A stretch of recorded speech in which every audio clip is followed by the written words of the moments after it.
All right, so get this. We're diving into a megacity most people have never even heard of. You got that right. Chongqing, China. It's actually bigger than New York City. Yeah, way under the radar. Seriously, just picture skyscrapers nestled into steep mountains. You're not kidding. Mountains and A skyscrapers. city so vertical, you might actually take an elevator down to street level. Happens all the time. It's a whole different world. It really makes you rethink what a city can be, you know? Yeah. We're used to cities just sprawling outwards. Yeah, makes sense. But Chongqing, they had to adapt to the mountains, and it created this crazy vertical landscape. I'm trying to wrap my head around it. 32 million people navigating that kind of space. It's something else. Is it even practical, or is it just utter chaos? Honestly, it's a bit of both. I can see that. Residents have a totally different way of thinking about directions. I bet. Forget north, south, east, west. Out the window. Totally. You have to think in levels, layers. Yeah, like street level could be the 10th floor in one building, the second in another. It's wild. Okay, now I'm starting to see why locals say you need a guide just to get around. Oh, for sure. Like, there's this story about a visitor taking an elevator down 22 floors just to get to the street. Can you believe that? Well, yeah, that's normal there. And it's not just visitors. I imagine. Imagine being a delivery driver. Oh, man. There's Li Chengsheng, navigates this urban maze on his scooter every day. Wow. Multiple levels, winding staircases, Sounds like a video game. buildings that seem to defy gravity. It's all in a day's work for him. That sounds incredibly challenging, but it also says a lot about the people who live there. Like, they've turned this geographical limitation into this defining thing about their city. Exactly. That adaptability is everywhere in Chongqing, even in their food. Oh, right. The Chongqing hot pot. I've heard it's amazing. It's legendary. And it's said to have come from butchers.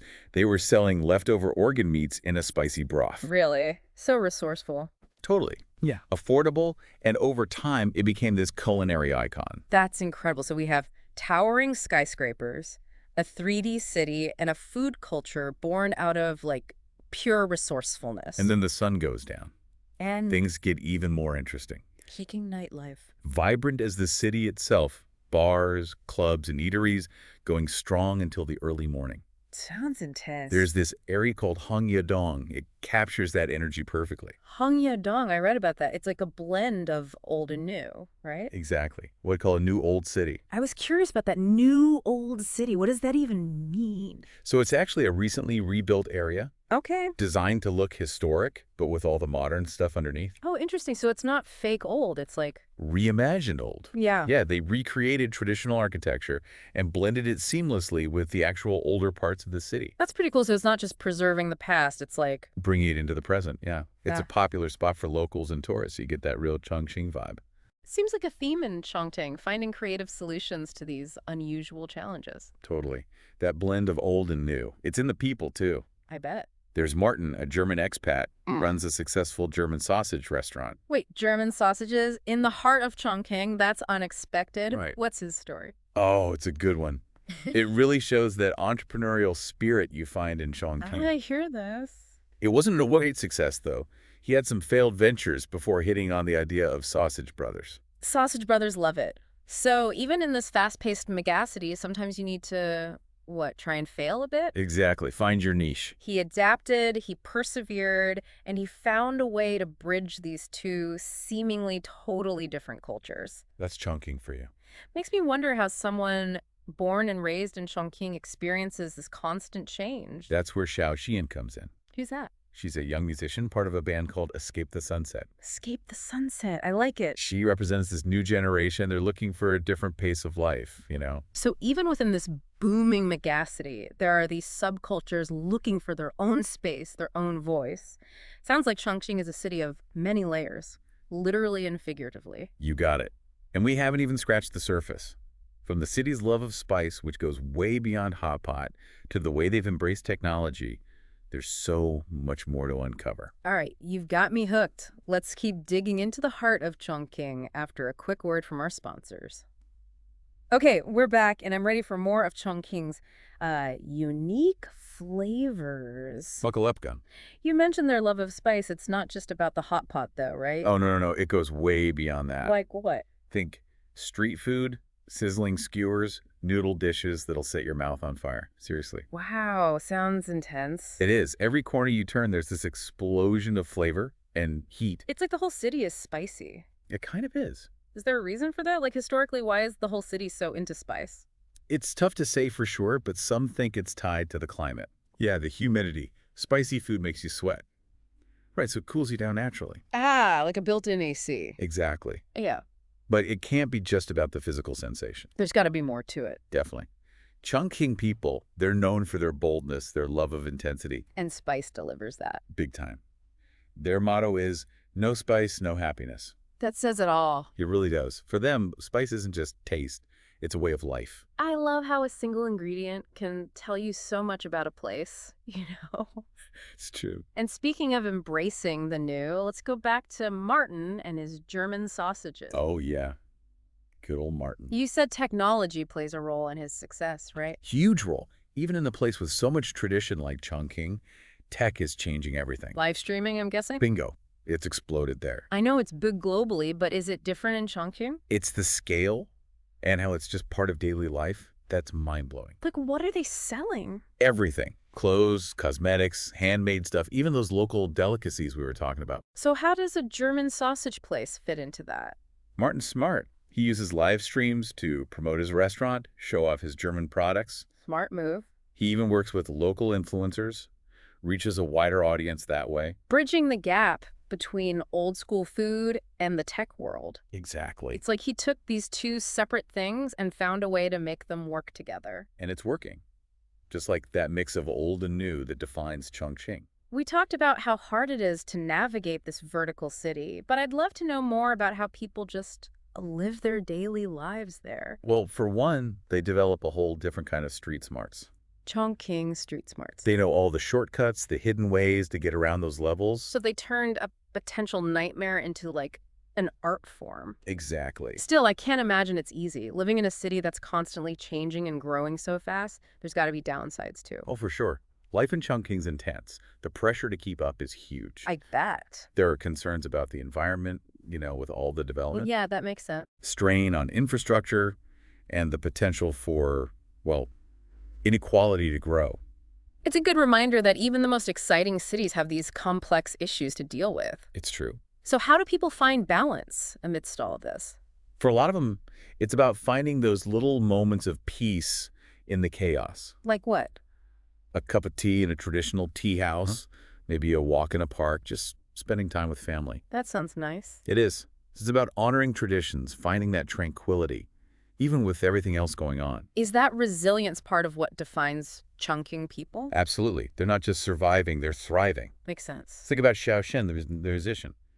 She's not just trying to make it in the music scene. What's she doing? She's shaping it, pushing boundaries, trying new things. And Martin, he's not just serving German food, he's blending it with that Chongqing spice, embracing tech, finding ways to connect with the community. You see it everywhere. It's like the city itself makes people more creative, more innovative. It encourages them to think differently, challenge things, always reinvent themselves. Couldn't have said it better myself. It's fascinating how Chongqing's unique geography and this crazy fast development have shaped everything about it.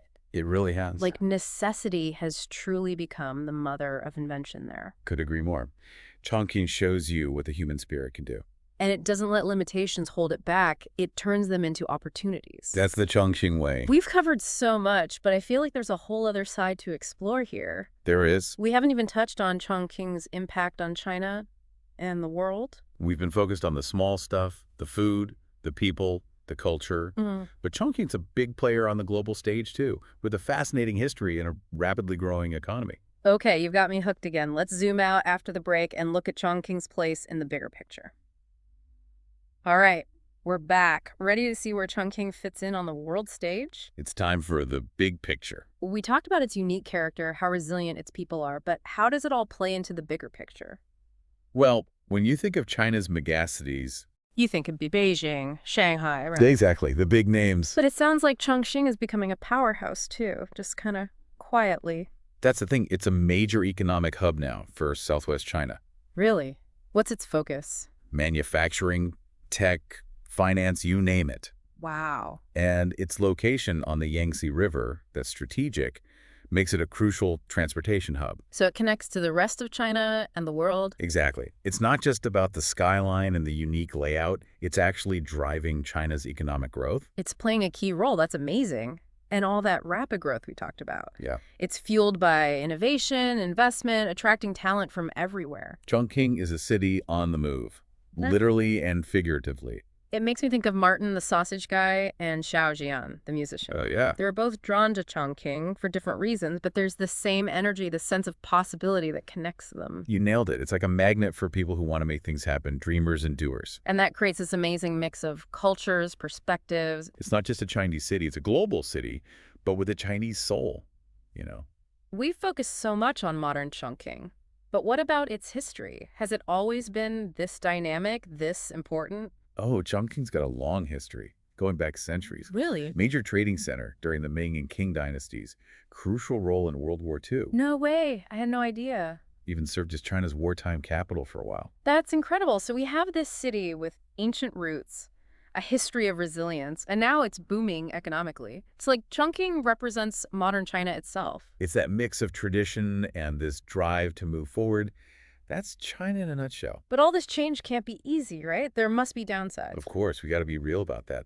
The environmental impact of all this growth, that's a concern. Yeah, that's huge. The strain on infrastructure and the potential for inequality to rise. That's a lot to deal with.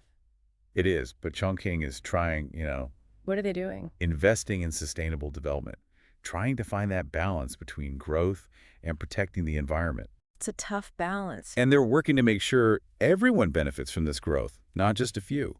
It's a work in progress, but at least they're aware of the issues, trying to address them. Exactly. And that's what's so interesting about Chongqing. What is it? It's a city that's willing to experiment, to push boundaries, to learn from its mistakes. That's a good way to put it. It's constantly evolving, always reinventing itself. It's funny how we started talking about Chongqing as this hidden megacity, like a secret most people haven't heard of. I remember. But now it feels like we've uncovered this incredibly complex, important city, a city that's shaping the world. And that's what these deep dives are all about, right? What do you mean? We start with one topic, one place, and suddenly we're talking about global trends, economic forces, what it means to be human today. That's a great way to put it. Hmm. So as we finish up our journey into Chongqing, what's the one thing you want our listener to take away from this? I'd say this. The world is full of surprises. It is. There are these hidden megacities out there, each one with its own story, its own lessons to teach. It's like you've given them a treasure map. Maybe I have. Chongqing's just one example, but it shows us that there's always more to discover, more to learn, more to explore. I love that. Hopefully this deep dive inspires our listeners to check out Chongqing or maybe find their own hidden megacity waiting to be discovered. Thanks for joining us on this incredible journey. It was my pleasure. Always a thrill to dive into the unexpected.